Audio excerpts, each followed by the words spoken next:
हाँ जी students, politics of social division ਜਿਹੜਾ ਹੈ ਆਪਾਂ ਲਾਸਟ ਵੀਡੀਓ ਦੇ ਵਿੱਚ ਦੇਖਿਆ ਸੀਗਾ। ਤੁਹਾਨੂੰ ਆਡੀਓ ਦੇ ਵਿੱਚ ਸਮਝਾਇਆ ਸੀ ਮੈਂ। ਇਹਦੇ ਵਿੱਚ ਅਸੀਂ ਦੇਖਿਆ ਸੀ ਕਿ ਕਿਵੇਂ ਕਈ ਵਾਰੀ ਕੁਝ ਪੋਲੀਟੀਕਲ ਪਾਰਟੀਆਂ ਜਿਹੜੀਆਂ ਨੇ ਉਹ ਅਲੱਗ-ਅਲੱਗ ਸੋਸ਼ਲ ਕਮਿਊਨਿਟੀਜ਼ ਦੇ ਨਾਲ ਜੁੜ ਜਾਂਦੀਆਂ ਨੇ ਔਰ ਸੁਸਾਇਟੀ ਦੇ ਵਿੱਚ ਜਿਹੜੀ ਹੈ ਡਿਵੀਜ਼ਨ ਕ੍ਰੀਏਟ ਕਰਦੀਆਂ ਨੇ, ਸੁਸਾਇਟੀ ਦਾ ਮਾਹੌਲ ਖਰਾਬ ਕਰਦੀਆਂ ਨੇ, ਜਿਹਦੇ ਨਾਲ ਕਈ ਵਾਰੀ ਕੰਟਰੀਜ਼ ਦੀ ਡਿਸਇੰਟੀਗ੍ਰੇਸ਼ਨ ਹੋ ਜਾਂਦੀ ਹੈ। ਰੇਂਜ ਆਫ ਆਊਟਕਮਸ ਆਪਾਂ ਦੇਖਿਆ ਸੀਗਾ, ਜਿਹਦੇ ਵਿੱਚ ਅਸੀਂ ਦੇਖਿਆ ਕਿ ਕਿਵੇਂ ਜਿਹੜੀ ਸੋਸ਼ਲ ਡਿਵੀਜ਼ਨ ਦੀ ਪੋਲੀਟਿਕਸ ਹੈ ਉਹਦੇ ਨਾਲ ਕੀ ਨੈਗੇਟਿਵ ਆਊਟਕਮਸ ਆਉਂਦੇ ਨੇ। ਨਾਰਦਰਨ ਆਇਰਲੈਂਡ ਜਿਵੇਂ ਕਿ ਸਾਨੂੰ ਪਤਾ ਹੈ ਕਿ ਉਹ ਯੂਨਾਈਟਿਡ ਕਿੰਗਡਮ ਦਾ ਪਾਰਟ ਹੈਗਾ ਹੈ ਹੁਣ, ਲੇਕਿਨ ਨਾਰਦਰਨ ਆਇਰਲੈਂਡ ਦੇ ਵਿੱਚ ਕਾਫੀ ਸਾਲ ਤੱਕ ਇੱਕ ਸਟਰਗਲ ਚੱਲਦਾ ਰਿਹਾ। ਸਾਨੂੰ ਪਤਾ ਹੈ ਕਿ ਨਾਰਦਰਨ ਆਇਰਲੈਂਡ ਦੇ ਵਿੱਚ ਕ੍ਰਿਸਚਨ ਲੋਕ ਨੇ ਜ਼ਿਆਦਾਤਰ, ਔਰ ਕ੍ਰਿਸਚਨ ਲੋਕਾਂ ਦੀਆਂ ਦੋ ਮੇਨ ਬ੍ਰਾਂਚਿਸ ਨੇ ਉੱਥੇ। ਇੱਕ ਬ੍ਰਾਂਚ ਪ੍ਰੋਟੈਸਟੈਂਟ ਦੀ ਹੈ ਔਰ ਦੂਜੀ ਬ੍ਰਾਂਚ ਕੈਥਲਿਕ ਦੀ ਹੈ ਦੋਨੋਂ ਹੀ ਕ੍ਰਿਸਚਨ, ਲੇਕਿਨ ਇਹਨਾਂ ਦੀਆਂ ਬ੍ਰਾਂਚਿਸ ਨੇ ਅੱਗੋਂ। ਇੱਕ ਪ੍ਰੋਟੈਸਟੈਂਟ ਬ੍ਰਾਂਚ ਹੈ ਔਰ ਦੂਜੀ ਕੈਥਲਿਕ ਬ੍ਰਾਂਚ ਹੈ।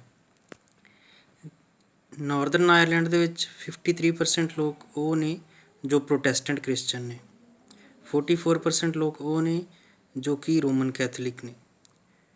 ਹੁਣ ਇੱਥੇ ਇਸ ਸੋਸ਼ਲ ਡਿਵੀਜ਼ਨ ਦਾ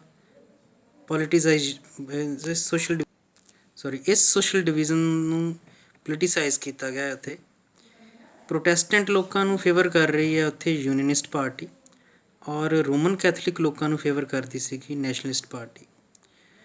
ਹੁਣ ਦੇਖੋ ਇੱਥੇ ਜਿਹੜੀ ਯੂਨੀਨਿਸਟ ਪਾਰਟੀ ਸੀਗੀ ਉਹ ਪ੍ਰੋਟੈਸਟੈਂਟ ਲੋਕਾਂ ਨੂੰ ਭੜਕਾਉਂਦੀ ਸੀਗੀ ਕਿ ਤੁਸੀਂ ਇੰਗਲੈਂਡ ਦੇ ਨਾਲ ਹੀ ਰਹੋ, ਯੂਨਾਈਟਿਡ ਕਿੰਗਡਮ ਦਾ ਹੀ ਪਾਰਟ ਬਣਨਾ ਹੈ ਆਪਾਂ, ਕਿਉਂਕਿ ਇੰਗਲੈਂਡ ਵੀ ਬੇਸਿਕਲੀ ਪ੍ਰੋਟੈਸਟੈਂਟ ਕੰਟਰੀ ਹੈਗਾ। ਦੂਜੇ ਪਾਸੇ ਰੋਮਨ ਕੈਥਲਿਕ ਜਿਹੜੇ ਲੋਕ ਸੀਗੇ ਉਹ ਚਾਹੁੰਦੇ ਸੀਗੇ, ਰੋਮਨ ਕੈਥਲਿਕ ਲੋਕ ਨਾਰਦਰਨ ਆਇਰਲੈਂਡ ਦੇ ਚਾਹੁੰਦੇ ਸੀਗੇ ਕਿ ਉਹ ਰਿਪਬਲਿਕ ਆਫ ਆਇਰਲੈਂਡ ਦੇ ਨਾਲ ਮਿਲ ਜਾਣ।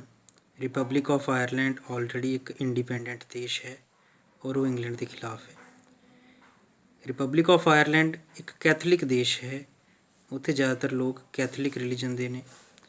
ਸੋ ਕੈਥਲਿਕ ਲੋਕ ਜੋ ਕਿ 44% ਸੀ ਨਾਰਦਰਨ ਆਇਰਲੈਂਡ ਵਿੱਚ, ਇਹ ਸਾਰੇ ਲੋਕ ਔਰ ਇਹਨਾਂ ਦੀਆਂ ਜਿਹੜੀਆਂ ਪਾਰਟੀ ਸੀ ਨੈਸ਼ਨਲਿਸਟ ਪਾਰਟੀ, ਉਹਨਾਂ ਦੀ ਮੰਗ ਸੀਗੀ ਕਿ ਅਸੀਂ ਰਿਪਬਲਿਕ ਆਫ ਆਇਰਲੈਂਡ ਦੇ ਨਾਲ ਮਿਲਣਾ ਚਾਹੁੰਦੇ। ਸੋ ਹੁਣ ਇੱਥੇ ਪ੍ਰੋਟੈਸਟੈਂਟ ਦੀ ਯੂਨੀਨਿਸਟ ਪਾਰਟੀ ਔਰ ਰੋਮਨ ਕੈਥਲਿਕ ਦੀ ਨੈਸ਼ਨਲਿਸਟ ਪਾਰਟੀ, ਇਹਨਾਂ ਦੋਨਾਂ ਨੇ ਹੀ ਆਪਣੇ ਆਪਣੇ ਰਿਲੀਜਨਸ ਦੇ ਲੋਕਾਂ ਨੂੰ ਭੜਕਾਇਆ, ਜਿਹਦੇ ਨਾਲ ਦੋਨੋਂ ਹੀ ਬ੍ਰਾਂਚਿਸ ਦੇ ਲੋਕ ਪ੍ਰੋਟੈਸਟੈਂਟ ਔਰ ਕੈਥਲਿਕ ਲੋਕ ਆਪਸ 'ਚ ਲੜਨਾ ਸ਼ੁਰੂ ਹੋ ਗਏ ਔਰ ਉੱਥੇ ਕਾਫੀ ਜ਼ਿਆਦਾ ਵਾਇਲੈਂਸ ਹੋਈ। ਉੱਥੋਂ ਦੀ ਪੀਸ ਐਂਡ ਹਾਰਮਨੀ ਨੂੰ ਕਾਫੀ ਖਤਰਾ ਹੋਇਆ। ਕਾਫੀ ਸਾਲ ਤੱਕ ਨਾਰਦਰਨ ਆਇਰਲੈਂਡ ਦੇ ਵਿੱਚ ਇਹ ਦੋਨੋਂ ਹੀ ਕਮਿਊਨਿਟੀਜ਼ ਪ੍ਰੋਟੈਸਟੈਂਟ ਔਰ ਕੈਥਲਿਕ ਆਪਸ 'ਚ ਲੜਦੇ ਰਹੇ, ਔਰ ਇਸ ਡਿਵੀਜ਼ਨ ਨੂੰ ਭੜਕਾਉਣ ਦੇ ਵਿੱਚ ਉੱਥੋਂ ਦੀ ਪਾਰਟੀਜ਼ ਦਾ ਕਾਫੀ ਵੱਡਾ ਹੱਥ ਸੀਗਾ। ਆਖਿਰਕਾਰ 1998 ਦੇ ਵਿੱਚ ਯੂਨਾਈਟਿਡ ਕਿੰਗਡਮ ਦੀ ਗਵਰਨਮੈਂਟ ਇੱਕ ਪਾਸੇ ਔਰ ਦੂਜੇ ਪਾਸੇ ਰੋਮਨ ਕੈਥਲਿਕ ਨੂੰ ਫੇਵਰ ਕਰਨ ਵਾਲੀ ਨੈਸ਼ਨਲਿਸਟ ਪਾਰਟੀ ਜਿਹੜੀ ਸੀਗੀ, ਉਹਨਾਂ ਦੇ ਵਿੱਚ ਇੱਕ ਐਗਰੀਮੈਂਟ ਹੋਇਆ, ਜਿਹਦੇ ਨਾਲ ਇਹ ਸਟਰਗਲ ਜਿਹੜਾ ਹੈ ਉਹ ਖ਼ਤਮ ਹੋ ਗਿਆ ਔਰ ਮੰਨ ਲਿਆ ਗਿਆ ਕਿ ਜਿਹੜਾ ਨਾਰਦਰਨ ਆਇਰਲੈਂਡ ਹੈ ਉਹ ਯੂਨਾਈਟਿਡ ਕਿੰਗਡਮ ਦਾ ਹੀ ਪਾਰਟ ਹੈ। ਹਾਂਜੀ, ਨੈਕਸਟ ਆ ਜਾਓ ਬੇਟਾ ਹੁਣ ਪੇਜ ਨੰਬਰ 36 'ਤੇ। ਇੱਥੋਂ ਅਸੀਂ ਅੱਜ ਦਾ ਟੌਪਿਕ ਹੁਣ ਬਿਗਿਨ ਕਰ ਰਹੇ ਹਾਂ। ਸੋ ਅਸੀਂ ਫਸਟ ਲਾਈਨ 'ਚ ਦੇਖਦੇ ਹਾਂ ਕੋਈ ਕੀ ਕਹਿੰਦਾ ਹੈ। Reached a peace treaty after which the latter suspended their armed struggle. So ਉੱਥੇ ਸ਼ਾਂਤੀ ਸਮਝੌਤਾ ਹੋ ਗਿਆ ਯੂਨਾਈਟਿਡ ਕਿੰਗਡਮ ਔਰ ਨੈਸ਼ਨਲਿਸਟ ਪਾਰਟੀ ਦੇ ਵਿਚਕਾਰ। ਇਸੇ ਤਰ੍ਹਾਂ ਇੱਕ ਹੋਰ ਐਗਜ਼ਾਮਪਲ ਹੈ ਜਿੱਥੇ ਕਿ ਸੋਸ਼ਲ ਡਿਵੀਜ਼ਨ ਨੂੰ ਪ੍ਰਮੋਟ ਕੀਤਾ ਉੱਥੋਂ ਦੀਆਂ ਪੋਲੀਟੀਕਲ ਪਾਰਟੀਜ਼ ਨੇ, ਉਹ ਹੈ ਯੂਗੋਸਲਾਵੀਆ ਕੰਟਰੀ। ਕਹਿੰਦਾ in Yugoslavia the story did not have a happy ending. Political competition along religious ending ethnic lines led to the disintegration of Yugoslavia into 6 independent countries। Yugoslavia country ਦੀ ਵੀ ਕਹਾਣੀ ਕੁਝ same ਹੀ ਸੀਗੀ।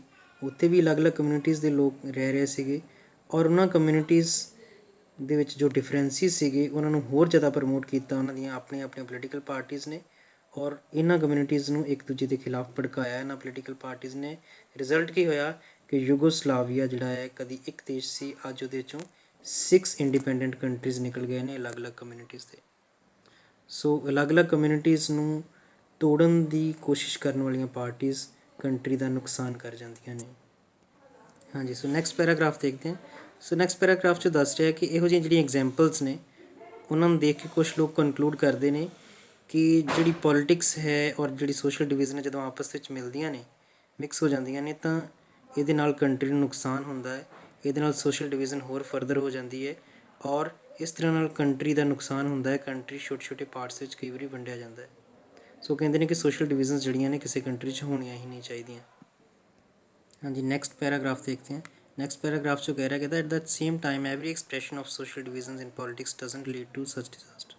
ਸੋ ਅਸੀਂ ਇਹ ਨਹੀਂ ਕਹਿ ਸਕਦੇ ਕਿ ਹਮੇਸ਼ਾ ਹੀ ਸੋਸ਼ਲ ਡਿਵੀਜ਼ਨ ਦੇ ਨਾਲ ਜਿਹੜਾ ਹੈ ਕੰਟਰੀ ਦੇ ਵਿੱਚ ਕੋਈ ਡਿਜ਼ਾਸਟਰ ਹੁੰਦੀ ਹੈ, ਕੰਟਰੀ ਦਾ ਨੁਕਸਾਨ ਹੁੰਦਾ ਹੈ। ਇਹਦਾ ਫਾਇਦਾ ਵੀ ਹੈ ਸਾਨੂੰ। ਕਿਵੇਂ? ਜਿਵੇਂ ਦੱਸ ਰਿਹਾ ਕਿ ਬਹੁਤ ਸਾਰੇ ਕੰਟਰੀਜ਼ ਐਸੇ ਨੇ ਜਿੱਥੇ ਸੋਸ਼ਲ ਡਿਵੀਜ਼ਨਸ ਨੇ, ਲੇਕਿਨ ਉਹਦੇ ਬਾਵਜੂਦ ਉਹ ਕੰਟਰੀਜ਼ ਜਿਹੜੇ ਨੇ ਉਹਨਾਂ ਨੂੰ ਕੋਈ ਨੁਕਸਾਨ ਨਹੀਂ ਹੋਇਆ। These divisions are reflected in politics. In a democracy, it is only natural that political parties would talk about these divisions, make different promises to different communities.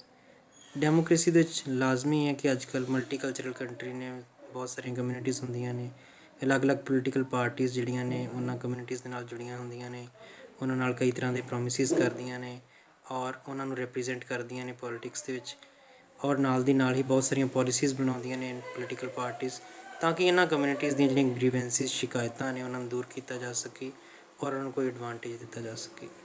ਸੋ ਇਸ ਤਰ੍ਹਾਂ ਕਹਿੰਦਾ ਕਿ ਸੋਸ਼ਲ ਡਿਵੀਜ਼ਨ ਜਿਹੜੀ ਹੈ ਹਮੇਸ਼ਾ ਬੁਰੀ ਨਹੀਂ ਹੁੰਦੀ। It affects the voting in most countries.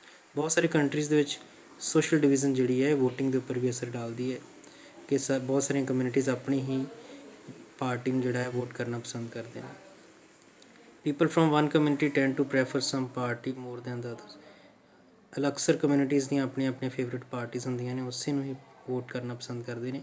ਇਨ ਮੈਨੀ ਕੰਟਰੀਜ਼ ਦੇਰ R parties that focus only on one community, yet all this does not lead to disintegration of the country।